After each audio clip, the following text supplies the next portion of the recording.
திருநங்கைகள் தான் இங்கே பாலியல் தொழில் பண்ணுறாங்க, திருநங்கைகள் தான் இங்கே வந்து பிச்சை எடுக்கிறாங்க அப்படிங்கிற ஒரு பொது புத்தியிலிருந்து விலகி வாங்க.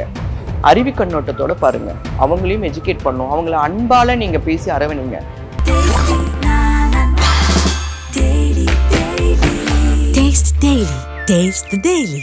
எப்படி உங்களுக்கு அந்த அரசியல் பார்வை வந்தது? ஸோ அரசியலில் போகணும், அரசியலில் போய் அதுவும் கவுன்சிலராக இருக்கிறது ஒரு சாதாரண விஷயம் கிடையாது. ஒரு நாள் தூங்குறது கூட இடம் கிடைக்காது எனக்கு. ஒரு தாழ்த்தப்பட்ட சமூகத்திலிருந்து பிறந்து ஒரு திருநங்கையாக வெளியில் வர்றது ரொம்ப கடினமான சூழல்.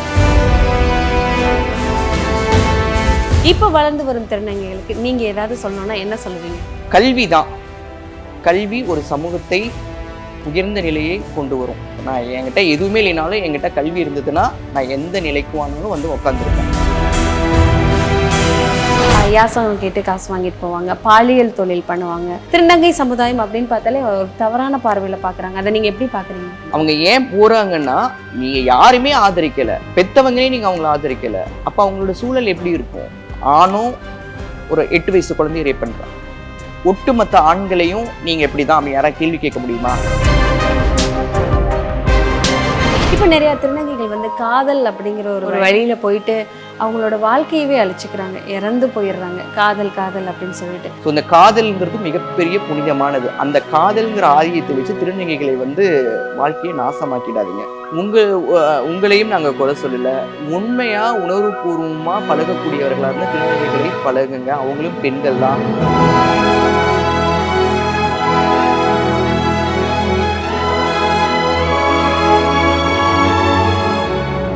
நான் போலியை நடிக்கல, நான் என்னோட பாலினத்தை மறைச்சு இன்னொரு பொண்ணு லைஃபை கெடுக்கல, நான் கொலை பண்ணல, நான் யாரையும் ரேப் பண்ணல. எந்த தவறும் செய்யாத ஒரு சமூகத்தை இந்த பொது சமூகம் எவ்வளவு குற்றச்சாட்டுகளை எடுக்க முடியுமோ காலங்காலமா அடக்கிட்டு இருக்கு. All new Vivo V50e, crafted for luxury and designed for elegance. Buy now. 100% placement guarantee உடன் BCom, BCA, BBA, BSc படிக்க JNN College of Arts and Science, Chennai. Glitz நேயர்களுக்கு வணக்கம். இன்னைக்கு நம்ம யாரை பார்த்து பேச போறோம்னா, திருநங்கை நலவாழ்வுத்துறையில் உறுப்பினர், திமுக உமன்ஸ் ஐடி விங்கோட கோஆர்டினேட்டர், திமுகவின் முன்னாள் கவுன்சிலர் திருநங்கை தோழர் ரியா. அவங்க கிட்ட தான் நிறைய விஷயங்கள் பேச போறோம். வாங்க பேசலாம். வணக்கம் மேம். வணக்கம். எப்படி இருக்கீங்க? நல்லா இருக்கேன். நீங்க எப்படி இருக்கீங்க? நல்லா இருக்கேன். ஸோ ரொம்ப பெருமையா இருக்கு, ஒரு திருநங்கையா இருந்து கவுன்சிலரா இருந்து நிறைய விஷயங்கள் பண்ணிட்டு இருக்கீங்க. ஸோ நாங்க இங்க வந்தப்ப கூட யார் என்ன அப்படின்னு கேட்காம வாங்க அப்படின்னு சொல்லி எங்களுக்கு நிறைய ஹெல்ப் பண்ணீங்க. ஸோ சொல்லுங்க மேம், உங்களோட அனுபவத்தை சொல்லுங்க. முதல்ல தமிழ் சமூகத்திற்கு வணக்கம். திருநங்கையாக பிறந்ததே வந்து மிகப்பெரிய வரம் தான் நான் சொல்லுவேன். அதுலேயும் ஸ்பெசிஃபிக்காக ஒரு ஒரு தாழ்த்தப்பட்ட சமூகத்திலிருந்து பிறந்து ஒரு திருநங்கையாக வெளியில் வர்றது ரொம்ப கடினமான சூழல். ஸோ அந்த சூழல்லேருந்து தான் நான் வெளியில் வரேன் நான். ஸோ அதுக்கப்புறம் கல்வி பயிலக்கூடிய வாய்ப்பு எனக்கு தடைப்படுது. பாலின ரீதியான ரொம்ப துன்புறுத்தல்கள் அந்த மாதிரி நிறைய இருக்கும் பொழுது, ஒரு குழந்தை பருவத்தில் நமக்கு நிறைய ஸ்ட்ரெஸ் இருக்கும் மைண்டில். நம்ம ஏன் இப்படி இருக்கிறோம், ஏன் இப்படியெல்லாம் போயிட்டுருக்கு அப்படிங்கிற ஒரு தாட்ஸ் நம்ம மைண்டுக்குள்ளே ஓடிக்கிட்டே இருக்கும். ஸோ அந்த சூழலில் தான் நான் வீட்டு விட்டு போகக்கூடிய சூழல் வருது. நான் நிறைய வெளியில் போயிட்டு கஷ்டப்படுற சூழலில் வருது. போன பிறகு எனக்கு வந்து ஒரு நாள் தூங்குறது கூட இடம் கிடைக்காது எனக்கு. ரொம்ப கஷ்டப்பட்டு தான் இந்த பயணம் வந்து எனக்கு கொடுக்குது. ஸோ அனுபவங்கள் வந்து அந்த பயணத்திலிருந்து எனக்கு தொடர்ந்து வந்துட்டு இருக்கு. படிப்பெல்லாம் எப்படி மேம் படிச்சீங்க? படிப்பு வந்து நான் படித்தது வந்து 10ஆம் வகுப்பு வரைக்கும் தான் படித்தேன். அதுக்கு மேலே வந்து படிக்கணும்னு ஆசை இருந்தது. ஆனால் என்னோட பாலின மாறுதலால் ரொம்ப தடைப்பட்டு போயிடுச்சு. அதுக்கப்புறம் கண்டினியூ பண்ணினேன். சேர்த்துக்கலன்னு சொல்ல முடியாது. அந்த சூழலில் வந்து ஒரு பக்கம் சமுதாய புறக்கணிப்பு, மாணவர்களால் புறக்கணிப்பு, கூட சக மாணவர்களுடைய பாலியல் துன்புறுத்தல்கள், அது இல்லாமல் ஆசிரியர்களால் கேலி கிண்டலுக்கு ஆளாகிறது. ஸோ இதெல்லாம் தொடர்ந்து எனக்கு வந்துட்டு இருக்கும் பொழுது, ஒரு பக்கம் வீட்லேயும் நீ ஏன் ஒரு பொண்ணாக இப்படியெல்லாம் ஆக்டிவிட்டீஸ்லாம் பண்ணிகிட்டு இருக்கிற, உன்னோட செய்கையே சரியில்லை அப்படிங்கிற மாதிரி வீட்டில் அப்பா அம்மாவும் கண்டிஷன் பண்ண ஆரம்பிக்கிறாங்க. ஊரில் இருக்கவங்களும் கேலி கிண்டல்கள் பண்ண போது என்ன ஆச்சுன்னா அந்த மனநிலை, குழந்தை மனநிலை எப்படி இருக்கும், ஏன் நம்மளை சுற்றி சுற்றி நான் கரெக்டாக தானே இருக்கேன் அப்படிங்கிறது வந்து எனக்குள்ளே தோணுது. ஆனால் மற்றவங்களுக்கு பார்க்கும் பொழுது இது வேற அப்படிங்கிற மாதிரி தோணுது இல்லையா? அப்போ அந்த தருணத்தில் உங்களுக்கு எப்படி கல்வி மைண்டில் ஏறும்? சுற்றி எல்லாருமே ஒரு வெறுப்புக்குள்ளாகும் பொழுது, என்னை வந்து ஒரு ஒரு வேற்றுக்கிரக வாசியை பார்க்கும் பொழுது என்னை அறியாமல் அந்த குழந்தை பருவத்தில் நான் என்ன நினைக்க முடியும்? ஸோ அந்த தாட்ல இருந்து தான் என்னுடைய கல்வி வந்து தடைபட காரணமாக இருந்ததுன்னு அப்படி தான் நடந்துச்சு. இந்த மாதிரி தான் நிறைய திருநங்கைகளுடைய வாழ்க்கை கேள்விக்குறியாகவும் இருக்குது. ஓகே. ஸோ ஒரு ஒரு ஒரு இடத்துல படிப்பு தடைப்பட்டுருச்சு. ஒரு இடத்துல நிறைய இடங்கள் போயிருப்பீங்க. சமூகத்தால் நிறைய கஷ்டப்பட்டிருப்பீங்க. ஸோ தங்க இடம் இல்லாமல், சாப்பாடு இல்லாமல் உங்களை வந்துட்டு ஓகே நீ இந்த வழியில் போனால் தான் நல்லது, இந்த விஷயங்கள் பண்ணினா தான் கரெக்டாக இருக்கும் அப்படின்னு சொன்னவங்க யாராவது இருக்காங்களா? எனக்கு ரொம்ப முக்கியமான பர்சன்னா ரேவதி அம்மா. உங்களுக்கு தெரியும், எனக்கு எழுத்தாளர், நாமக்கல்ல இருக்காங்க. ஸோ அவங்க எனக்கு முதல்ல பெங்களூரில் வந்து பார்க்கும் பொழுது அவங்களுக்கு நிறைய விஷயங்கள் எனக்கு சொல்லி கொடுத்துருந்தாங்க. இந்த இந்த இந்த காலகட்டங்களில் கல்வி தான் ரொம்ப முக்கியமானது. ஸோ உன்னை நீ எஜுகேட் பண்ணு, உன்னை வந்து தைரியமாக போல்டாக நீ பேசவா, அப்போ தான் இந்த சமூகம் உன்னை திரும்பி பார்க்கும் அப்படிங்கிறது அந்த மோட்டிவேஷன் வந்து ரொம்ப கொடுத்துட்டு இருந்தாங்க எனக்கு. அவங்களுக்கு பிறகு நிறைய திருநங்கைகள் வந்து நர்த்தகி நடராஜன் அம்மா, நம்ம இன்னைக்கு தமிழ்நாடு அரசினுடைய திட்டக்குழு உறுப்பினராக இருக்காங்க. அவங்களும் நிறைய விஷயங்கள் எனக்காக வந்து என்னோட பாதையை வந்து மாற்றி அமைக்கிறதுக்கான முயற்சி அவங்க எடுத்திருக்கிறாங்க. அதே மாதிரி என்னுடைய குருவாக இருக்கிற சுந்தரி அம்மாவும் அவங்களும் என்னை வந்து அப்பப்போ மோட்டிவேஷன் பண்ணுவாங்க. நீ உனக்கான திறமை இருக்குது, நீ வெளியே வா, மற்ற திருநங்கைகள் மாதிரியெல்லாம் இல்லாமல் நீங்கள் நிறைய பேருடைய பேட்டிகள்லாம் பார்த்துருப்பீங்க. திருநங்கைகளுடைய சமூகத்தினுடைய சூழல் எப்படி இருக்குங்கலாம் சொல்லியிருப்பாங்க. ஸோ என்னை சுற்றி இருக்கக்கூடிய சமூகம், என்னுடைய கோயம்புத்தூரில் இருக்கக்கூடிய என்னுடைய அம்மா சுபிக்ஷா அம்மா இருக்கட்டும், சென்னையில் இருக்கக்கூடிய ஆர்த்தி ஸ்வேதா அம்மா, அப்புறம் இங்கே இருக்கக்கூடிய நிறைய பேர் மதுமிதா அம்மா, எல்லாருமே வந்து எனக்கு இருக்கக்கூடிய தோழிகள் எல்லாமே அமைஞ்சது வந்து எனக்கு எப்படின்னா ஒரு நல்ல மோட்டிவேஷன் பண்ணக்கூடிய ஆசிரியர்களாக எனக்கு வச்சிருக்கிறாங்க. அதே மாதிரி என்னுடைய பிள்ளைகளும் இருக்கிறாங்க, திருநங்கை சமூகத்தினுடைய பிள்ளைகள் இருக்காங்க. அவங்க நல்ல எஜுகேட் பண்ணுறக்கூடிய ஒரு மருத்துவராக, இயன்முறை மருத்துவராக, பிசியோதெரபிஸ்ட், ஸோ வக்கீலாக இருக்காங்க, டாக்டரை எம்டி முடிச்சுட்டு இருக்காங்க இப்போ என்னோட பிள்ளைகள். இந்த மாதிரி என்னோட கூட இருக்கக்கூடிய பிள்ளைகளும் கூட நல்ல சூழலை நான் உருவாக்கி, எனக்கு கிடைக்காது அவங்களுக்கு நான் இருந்து சப்போர்ட் பண்ணிட்டு இருக்கேன். சிறப்பு. கேட்கும் போதே ரொம்ப ரொம்ப பெருமையாக இருக்குது. சாதாரண மனுஷங்க கூட, இப்போ நார்மலாக இருக்கிற ஆண்கள் பெண்கள் கூட நம்ம சமூகத்தில் நம்ம சொந்தம் கூட பிறந்தவங்களாவே இருக்கட்டுமே, நல்லா வரக்கூடாது, நம்மளோட அவங்க பெட்டராக வந்துடக்கூடாது, எப்படி வந்துடலாம் அப்படிங்கிற ஒரு ஒரு மனசுக்குள்ள ஒரு விஷயம் வச்சு தான் நிறைய விஷயங்கள் பண்ணுறாங்க. ஸோ இவ்வளோ கஷ்டப்பட்டு வெளியே வந்ததுக்கப்புறம் இவ்வளோ பேர் உங்களுக்கு சப்போர்ட் பண்ணியிருக்கிறாங்க, இவ்வளோ பேர் மோட்டிவேட் பண்ணியிருக்கிறாங்கன்னா, ஸோ ஒரு லெவலுக்கு அப்புறம், படிப்புக்கு அப்புறம் எப்படி உங்களுக்கு அந்த அரசியல் பார்வை வந்தது? ஸோ அரசியலில் போகணும், அரசியலில் போய் அதுவும் கவுன்சிலராக இருக்கிறது ஒரு சாதாரண விஷயம் கிடையாது. எப்படி அந்த நோக்கம் வந்தது? அரசியலுங்கிறது வந்து என்னுடைய தாத்தா வந்து பெருமாள், எங்கள் அம்மாவோட அப்பா. என்னுடைய தாத்தா வந்து அரசியலில் வந்து தீவிர திமுகவுடைய பக்தர். எப்படின்னா பெரியார் கொள்கையிலேருந்து பயணிச்சு வந்தவர். அவர் கிராமப்புறத்திலேயே இருந்ததுனால அவர் யாருக்கும் தெரியாது. ஸோ அன்றைய காலகட்டத்தில் கிராமங்களில் இருக்கக்கூடியவங்க அரசியல் சூழலுக்கு வர்றது மிக கடினமான விஷயம். ஸோ அப்போ இருக்கும் பொழுது அவர் வெளியில் தெரியல. அவர் எங்களுக்கு வந்து இந்த இயக்கத்தினுடைய, நான் சார்ந்திருக்கக்கூடிய இயக்கத்தினுடைய கொள்கைகளை வந்து எனக்கு ஊட்டி வளர்க்குறாரு. இந்த இயக்கம் என்ன பண்ணுச்சு, விளிம்பினில் இருக்கக்கூடிய தாழ்த்தப்பட்ட பிற்படுத்தப்பட்ட பழங்குடியின மக்களுக்கு இந்த இயக்கம் என்ன பண்ணிட்டு இருக்கு, ஸோ நீதி கட்சியிலேருந்து இப்போ வரைக்கும் இந்த இயக்கம் இப்படியெல்லாம் பயணிச்சுட்டு வரோம் அப்படிங்கிற அந்த சர்க்கிள் ஒரு 75 இயர்ஸோடைய டேட்டாஸ் எனக்கு வந்து எங்கள் தாத்தா எனக்கு திணிச்சுக்கிட்டே இருக்கிறாங்க. அப்போது எனக்கு ஒரு பார்வை என்னென்னா, தலைவர் கலைஞர் அவர்கள் வந்து ஒரு திட்டம் அறிவிக்கும் பொழுது எந்த ஒரு பேக்ரவுண்ட்ஸ் வந்து இந்த கம்யூனிட்டிக்கு இல்லை, ஒரு ஓட் பேங்கிங் இல்லை, ஓட்டு ஐடி கார்டு கூட இல்லை. நீங்கள் இந்த சமூகத்தில் சுதந்திர இந்தியாவில் ஒரு தாயின் வயிற்றில் பிறக்கக்கூடிய குழந்தைக்கு ஒரு இந்த நாட்டினுடைய குடிமக்கள் அப்படிங்கிற ஒரு அங்கீகாரமே இல்லாமல் ஒரு சூழல் தான் திருநர் மக்களுக்கு இருந்தது ஒரு காலகட்டத்தில். ஆனால் இந்தியாவிலே தமிழ்நாடு அரசு தான் அவங்களுக்கான அந்த திருநங்கையின் பெயர் வச்சு அந்த நலவாரியம் அமைத்தது தமிழ்நாடு மட்டும்தான். அன்னைக்கு தலைவர் தலைவர் முதலமைச்சராக இருந்த முத்தமிழ் தலைவர் கலைஞர் அவர்கள் தான். அப்பதான் இந்த சமூகத்தை வந்து இந்த உலகம் உற்று நோக்குது, இந்தியாவும் உற்று நோக்குது. இந்த சமூகத்திற்கு இவ்வளோ பிரச்சனைகள் இருக்கு, இவ்வளோ சூழல் இருக்கு, அவங்கள நல்வழிப்படுத்துறதுக்காக இந்த அரசு முயற்சிக்குதுங்கிறது எல்லா மாநிலங்களும் பின்பற்ற தொடங்கியிருக்கிறாங்க. அதன் பேர்ல தான் இன்னைக்கு பார்த்தோம்னா இன்னைக்கு எத்தனை ஐபிஎஸ் பார்த்துருப்பீங்க, எத்தனை எஸ்ஐஏ பார்த்துருப்பீங்க. இன்னைக்கு கலெக்டர் ஆஃபீஸில் ரெவென்யூ டிபார்ட்மெண்ட்டில் ஒர்க் பண்ணுறாங்க, போலீஸ் ஆஃபீஸர்ஸாக இருக்காங்க, வக்கீலாக இருக்காங்க, டாக்டர்ஸாக இருக்காங்க, நர்ஸாக இருக்காங்க, ஆசிரியர்களாக இருக்கு, மாணவர்களுக்கு வந்து கற்றுக் கொடுக்கக்கூடிய ஆசிரியர்களாக இருக்கிறாங்க, அரசு மாதிரி பள்ளிகளில் வந்து கலை வடிவத்தில் கற்றுக் கொடுக்கக்கூடிய ஆசிரியர்களாக இருக்கிறாங்க. இன்னைக்கு திருநங்கைகள் சாதிக்காத துறைகளில் திரைத்துறைகளில் இருக்கிறாங்க, அழகு கலை நிபுணர்களாக இருக்கிறாங்க, பொட்டிக் ஷாப்ஸ் ரன் பண்ணுறாங்க, சுயதொழில் பண்ணுறாங்க. இந்த மாதிரி உருவாகினதுக்கு காரணமே அந்த திராவிட இயக்க சிந்தனையோடு பயணித்த முத்தமிழ் தலைவர் கலைஞர் அவர்கள் தான் இந்த விஷயங்களை எல்லாம் கொண்டு வந்தார்.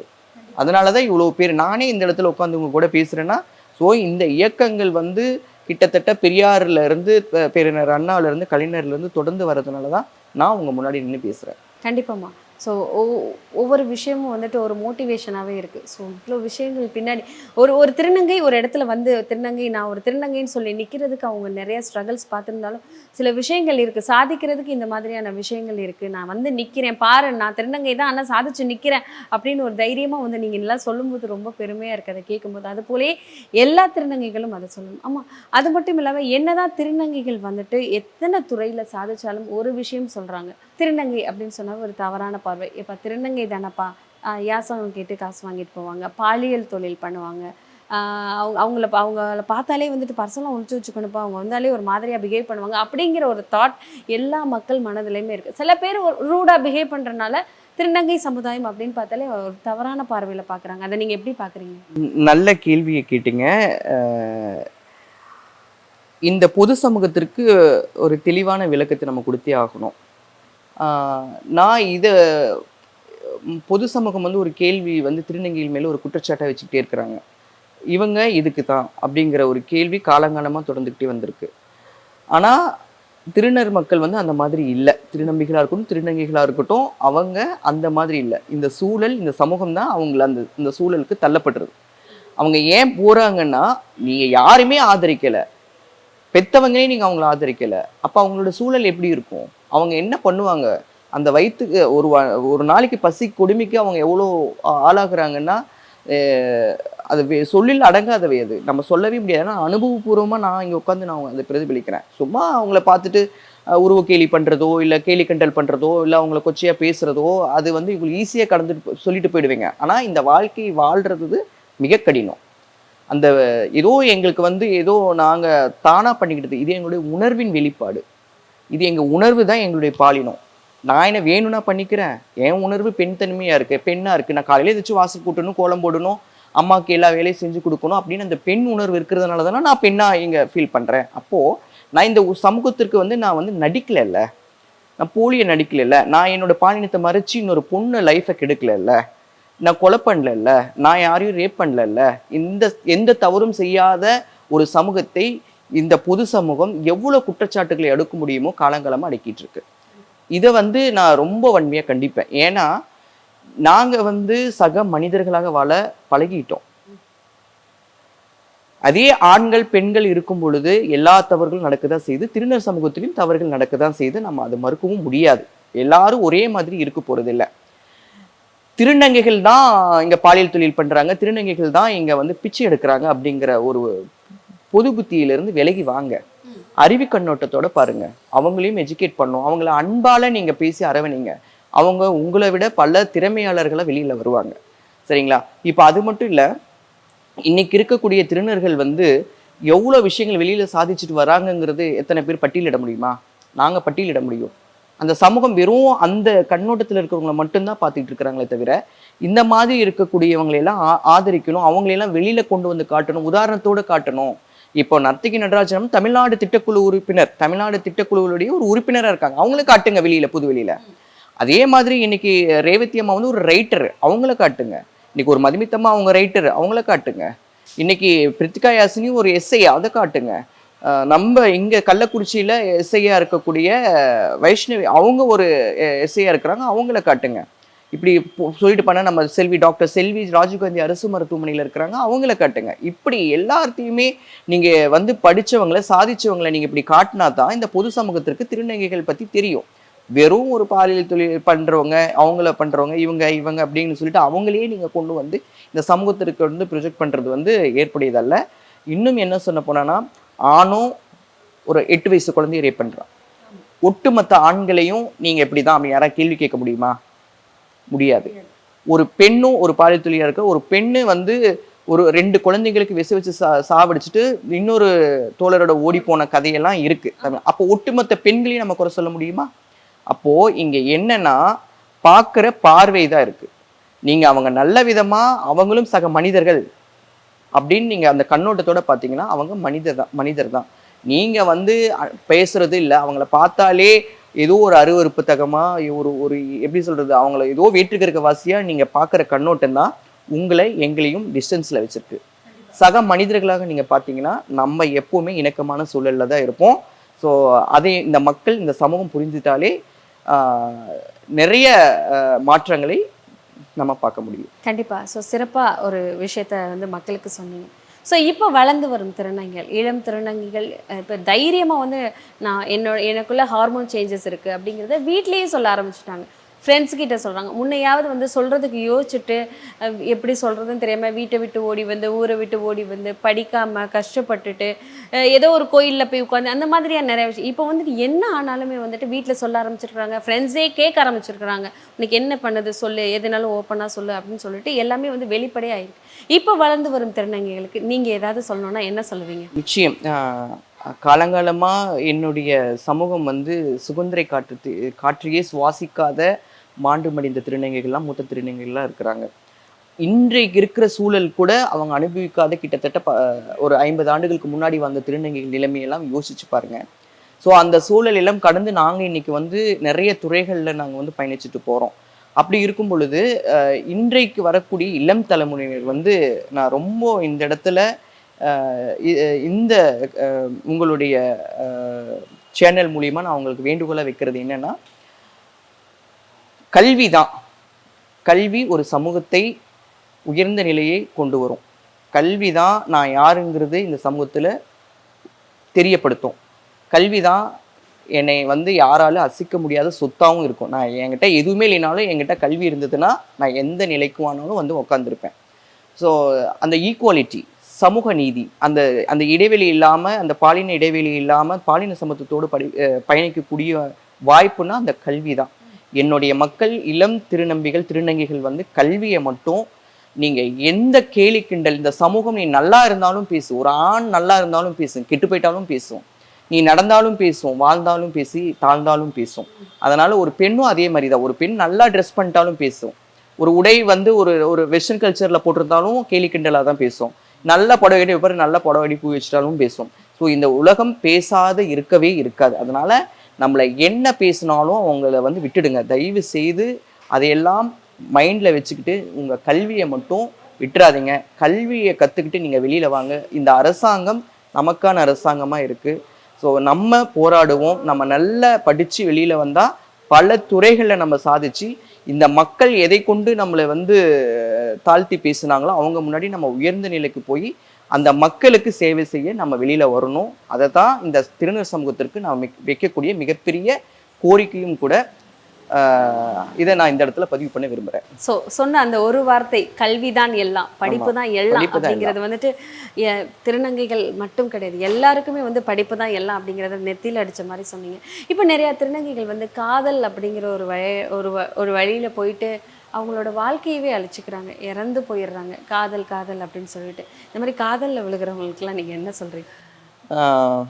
காதல்ங்கிறது வந்து அந்த இளமை பருவம் வந்து திருநங்கைகள் வந்து அந்த பெண் தன்மை வரும்பொழுதே அவங்களுக்கு அந்த காதல் உணர்வுல தான் அவங்கள வந்து சேஞ்ச் பண்ணணும் அப்படிங்கிறது வந்து ஆமா. தன்னை ஒரு நேசிக்கக்கூடிய ஆணுக்கு நான் வந்து அவனுக்கு ஆப்டா நம்ம இருக்கணும், நம்மளை அழகுபடுத்திக்கணும், நம்மளை செதுக்கிக்கணுங்கிறதான் அந்த உயிரை கூட கொடுக்க அளவுக்கு கூட போற ஒரு வாய்ப்பு வந்து அவங்களுக்கு ஏற்படுதுன்னா அந்த காதல் மூலியமா தான் ஏற்படும். அந்த மாதிரி தான் ஹார்மோன்ஸும். ஆமா, அது அட்ராக்ஷன் தான். எனக்கு இந்த அந்த ஈர்ப்பு தான், அந்த ஈர்ப்பில் தான் வந்து அவங்க வந்து தன்னை வந்து அந்த பாலின ரீதியாகவும் பாலினம் என்னங்கிறது உணர்றாங்க, தான் பெண்ணாகவும் உணர்றது அதுதான். ஸோ அப்படி தான் திருநங்கைகள் எல்லாருமே வந்து அந்த காதல் வயப்பட்டு போகிறாங்க. இதில் என்னென்னா ஆண்கள் வந்து எல்லா ஆண்களையும் வந்து நம்ம எல்லாத்தையும் குறை சொல்ல முடியாது. இருந்தாலும் திருநங்கைகள் கிட்ட இருந்து எனக்கு நான் பார்த்த வரைக்குமே திருநங்கைகள் வந்து ரொம்ப அழகாக இருப்பாங்க.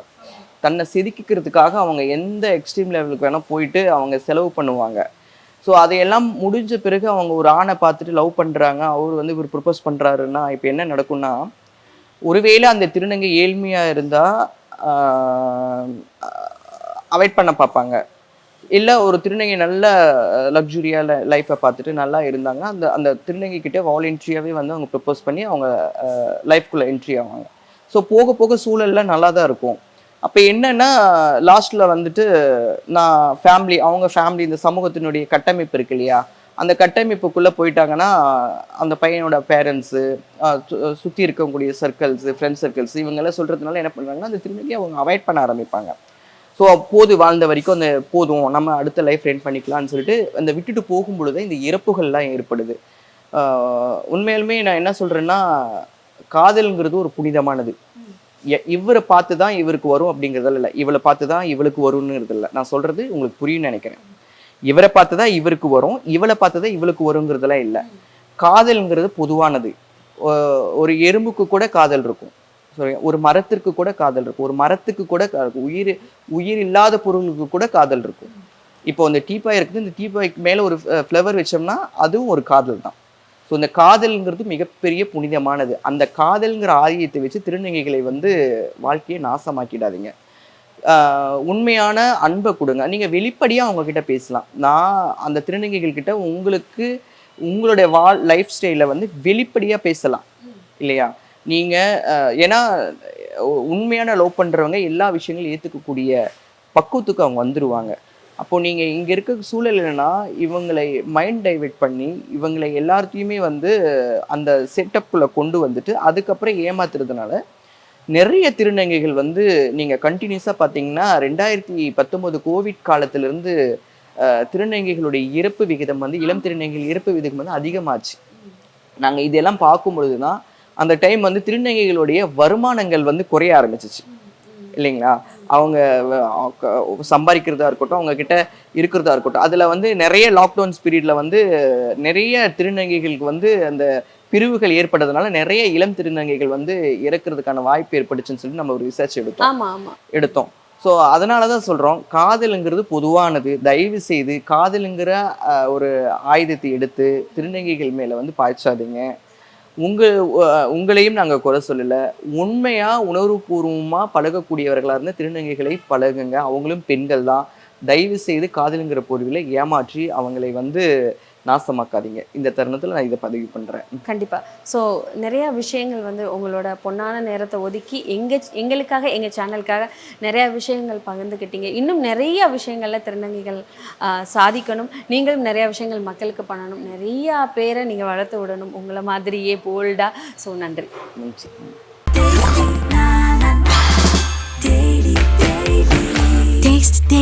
Taste the Daily. All new Vivo V50e, crafted for luxury and designed for elegance. Buy now. 100% placement guarantee உடன் BCom, BCA, BBA, BSc படிக்க JNN College of Arts and Science, Chennai.